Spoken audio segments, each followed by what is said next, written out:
आत्मभान आत्मभान आत्मभान. तुम्ही घरी गेलात? मलाही आवडलं असतं तुमच्या आईला भेटायला. आपण एखादं मूल दत्तक घेऊया का? स्वप्नगंधा, दुसऱ्याच्या मुलाचं गोड कौतुक लाड मी करू शकणार नाही. आम्हाला तुमची मैत्री मान्य आहे.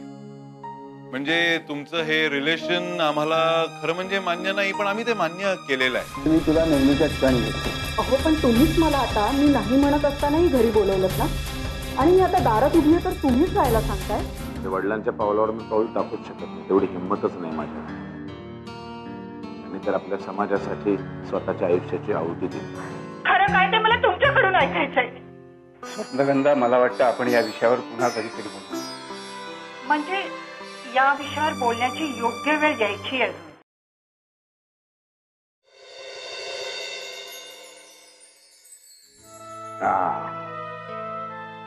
घे चहा घे.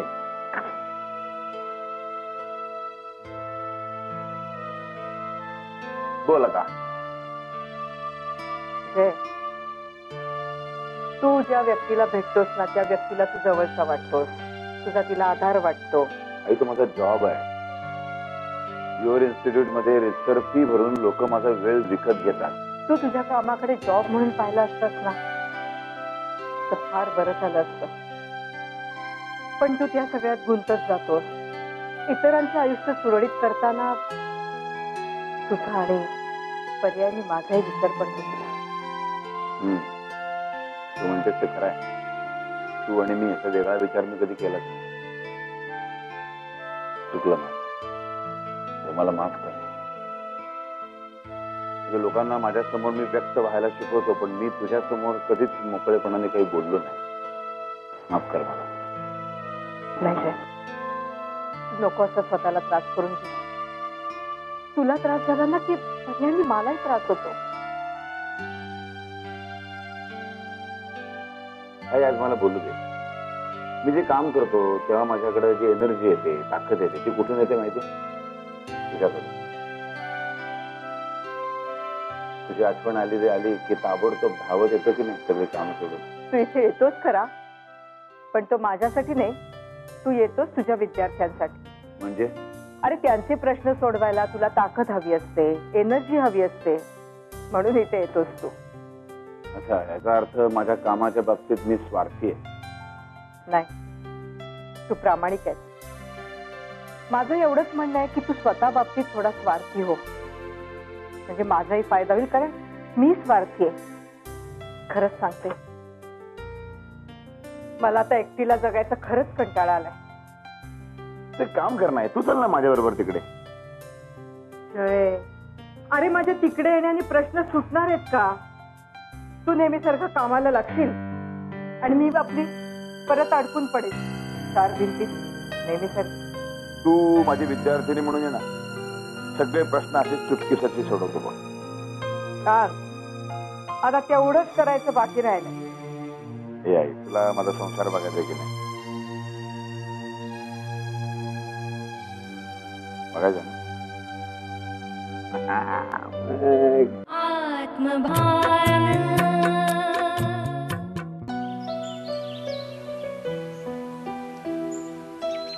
वस्त्र फाटलं ना तर त्याला ठिगळ लावता येतं ग, पण ठिगळांचं वस्त्र बनत नाही.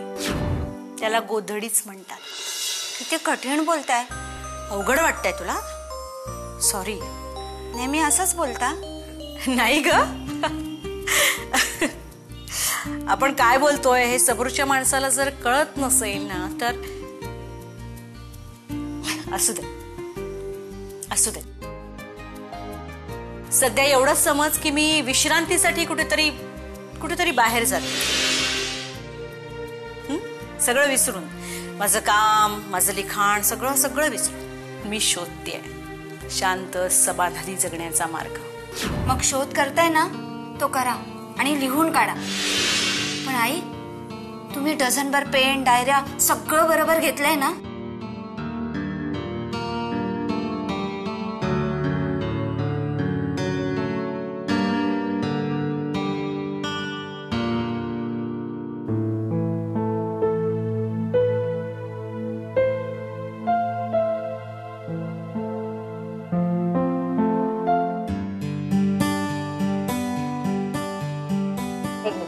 थँक्यू. अरे वा, मला सोडून एकटे जेवायला बसलात वाटतं तुम्ही. ठणठणीत आवाजात तुझी हाक ऐकली की नाही समजायचं तुझी तब्येत ठणठणीत आहे. बघ, ऐकलंस प्रिया, अगदी ठणठणीत आहे मी. हो, तेव्हा हे बघ, इतके दिवस मी तुझं ऐकलं होतं, आज काही ऐकणार नाही. मला हे सगळं असं व्यवस्थित जेवण पाहिजे, कळलं? हो मावशी मी आणते. मी मानसशास्त्राचा स्टुडंट आहे. म्हणजे लोकांच्या स्वभावाचा अभ्यास करतो, त्यांना सल्ले देतो. पण आजपर्यंत तुझ्या स्वभावाचा मला सांग पत्ताही लागलेला नाही. खरंच ग्रेट आहेस तू बाबा.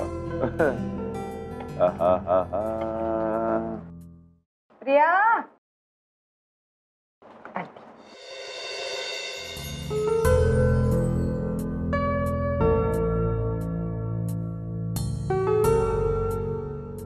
तुला तुझी स्पेस हवी होती ना?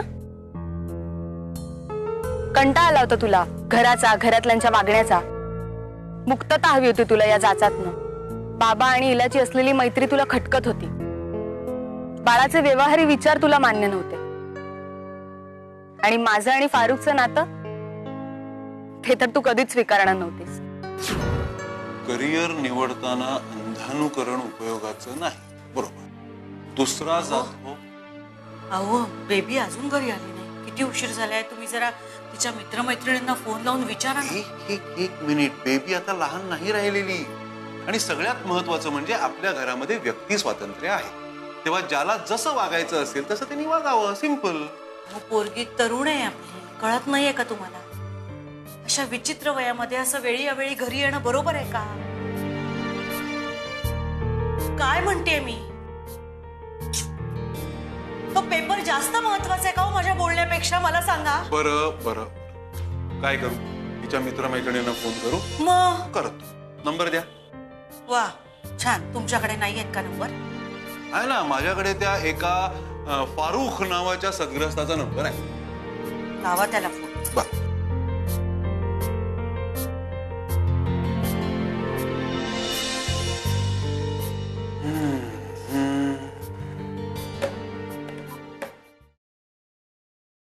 काय झालं, लागला का फोन? नाही, म्हणजे मी फारुखला नाही फोन केला. मी बेबीला फोन करतोय, ती उचलत नाहीये. अहो, बेबीला फोन केलाय मी. तिचा सेल लागत नाहीये म्हणून सांगितलं ना तुम्हाला. इतरांना बरं काळजी करू नका. मी बघतो काय करायचं ते. ठीक आहे, तुम्ही जरा बघा. मी बाळला सांगू नका. ठीक.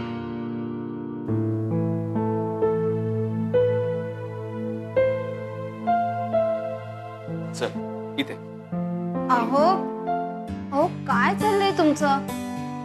भीती वाटते हो मला.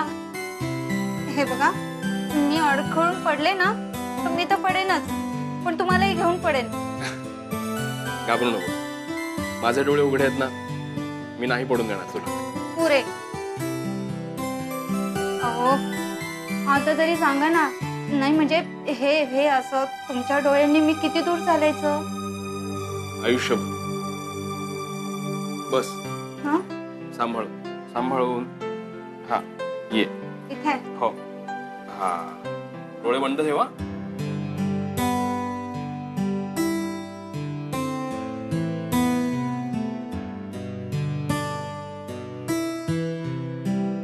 आता डोळे उघडू नाही. जोपर्यंत मी सांगत नाही तोपर्यंत डोळे उघडायचे नाही, कळलं? आता उघडू. अगं सांगतो ना मी. 2 मिनिटं थांब.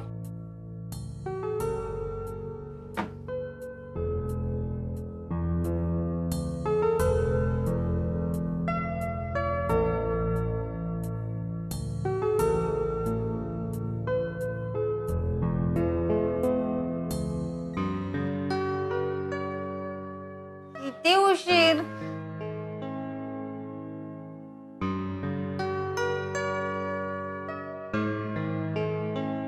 आता उघड डोळे.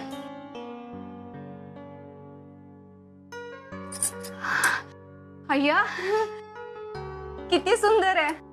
आवडला तुला?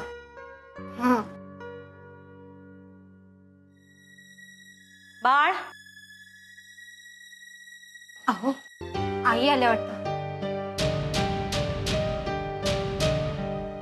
बाळ जरा बाहेर येतोस का? हो आलो आलो.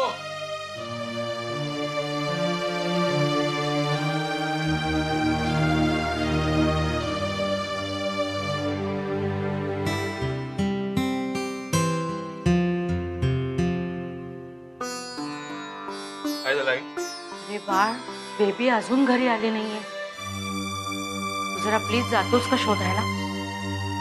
आई अगं किती काळजी करते, आणि ती आता लहान नाही राहिली.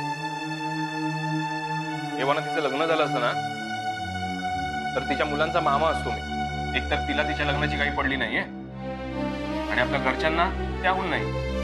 बस पुरे. बेबीला शोधायला जातोस का असं विचारायला आणि विनंती करायला आले होते मी. पण तू काही करू नकोस, मी बघते.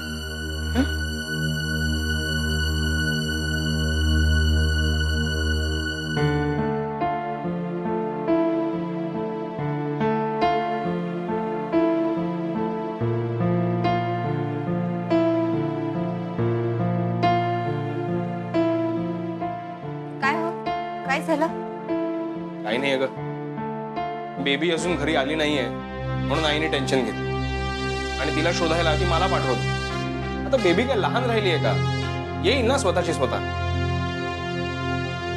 अहो, असं काय करताय? स्वतःच्या बहिणीला शोधायला जाणं तुमचं कर्तव्य नाहीये का? अगं पण बरं ठीक आहे, जाईन मी थोडा वेळ.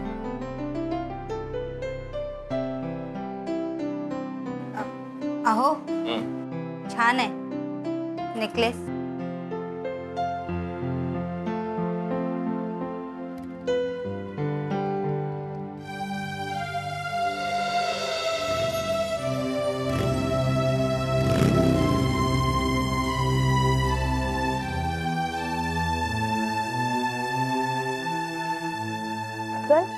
तू नाही येते?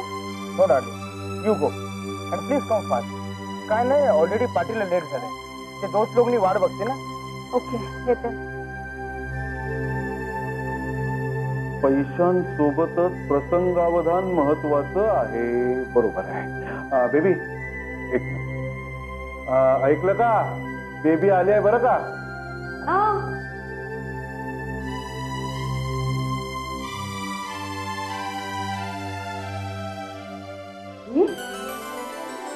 काय ग, कुठे होतीस तू इतका वेळ?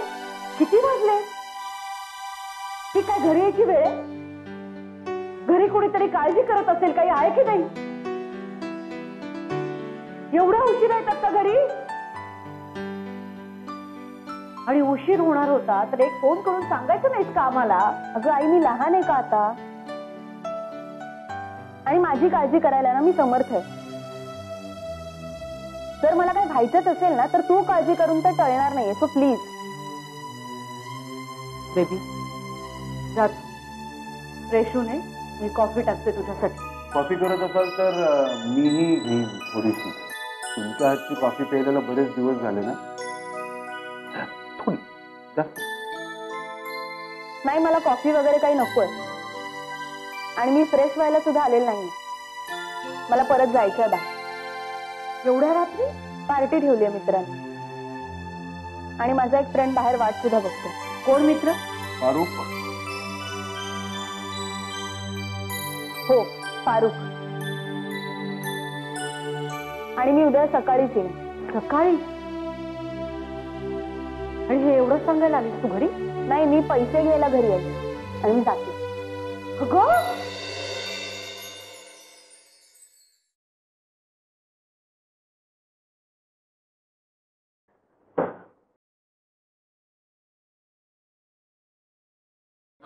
आत्मभान.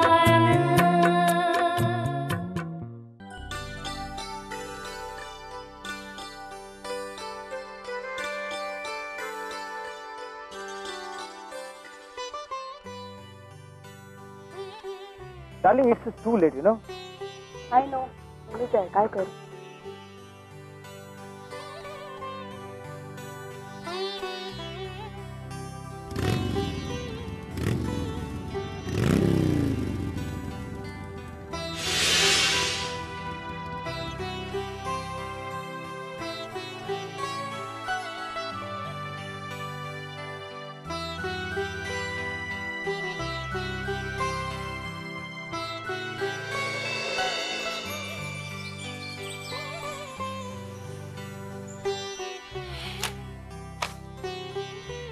बेबी जरा बाहेर येतेस का? ठीक आहे.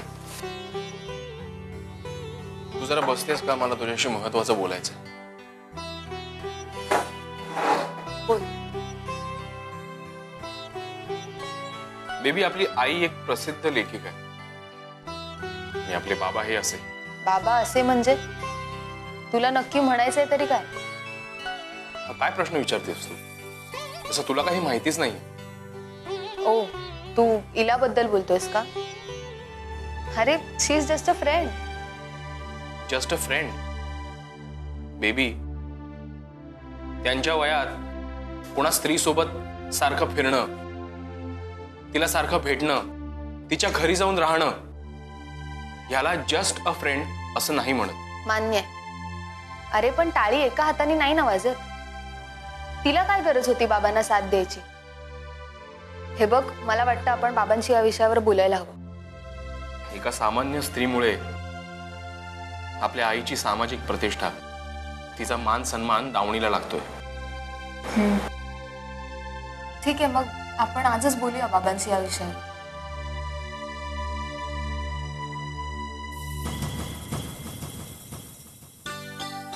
काय एवढी गहन चर्चा चालली आहे? विषय म्हणजे आपला तो बाबा तो इलाबद्दल बोलतोय. त्या सर्वसामान्य बाईसाठी आपल्या घराण्याची इब्रत, प्रतिष्ठा सगळं विसरून कसं चालेल बाबा? गुड, मला आवडलं. तुम्ही असं थेट विचारलं ते मला खरंच आवडलं. नाही पण आता डायरेक्ट लोक बोलायला लागले म्हणून आम्हाला विचारावं लागतं. त्याचं काय बाळ? विचारणारे लोक सर्वसामान्य, तिला सर्वसामान्य, आणि मी सुद्धा एक सर्वसामान्य नोकरदार माणूस. हो मान्य आहे. पण आमची आई प्रतिष्ठित लेखिका आहे, सर्वसामान्य नाही. आहे ना, खरंच तुमची आई असामान्य आहे, गुणी आहे, थोर लेखिका आहे. पण मग तिला तिच्या लेखनातून कधी माझ्याकडे लक्ष द्यायला वेळ मिळालाय? काढलाय तिने कधी वेळ? पण तिला वेळ असेल तर ती काढेल ना.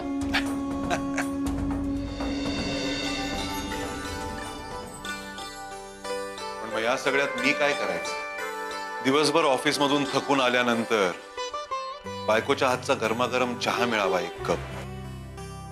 चहा घेत असताना तिच्याशी दिवसभरात घडलेल्या घटनांबद्दल जरा गप्पा माराव्या. रात्री सगळ्यांनी एकत्र जेवायला बसलेलं असताना मुलांच्या करिअर विषयी, त्यांच्या संसाराविषयी, त्यांच्या प्रश्नांविषयी काहीतरी चर्चा व्हावी. एवढ्या साध्या अपेक्षा आहेत माझ्या. मी या अपेक्षा करणं चूक आहे का? हो बाबा पण एवढ्या छोट्या गोष्टीसाठी तुम्ही आईची जागाच दुसऱ्या कोणाला तरी. नाही बेबी, आयुष्यात एक गोष्ट लक्षात ठेव, या जगात कुणीही दुसऱ्या कुणाचीही जागा कधीच घेऊ शकत नाही.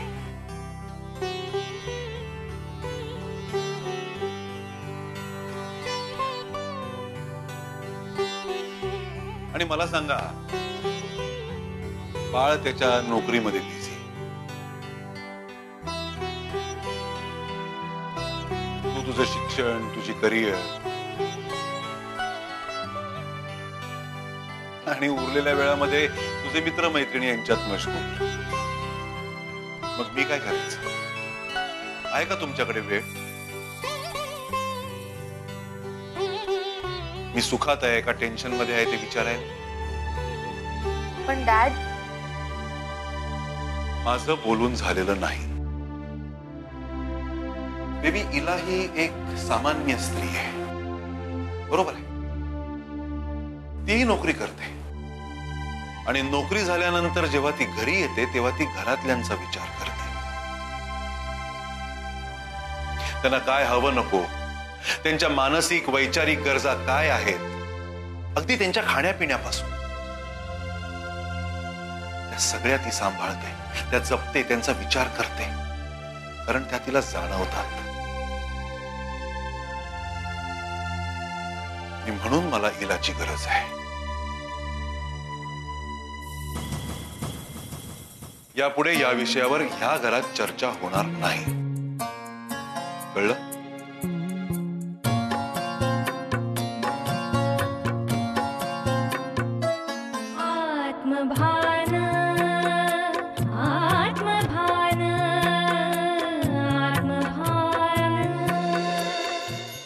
वेळेच्या पक्क्या? मी माझ्या विचारांशी पक्की आहे. शक्यतो दिलेला शब्द मी पाळते. तर आजचा विषय काय आहे कोणी सांगू शकाल? स्त्री जीवनाशी निगडीत असलेल्या समस्या. मुलं झाली की तरुणी ही स्त्री होते. मुलगी राहत नाही, तिच्या शरीराचा आणि मनाचा विकास होतो.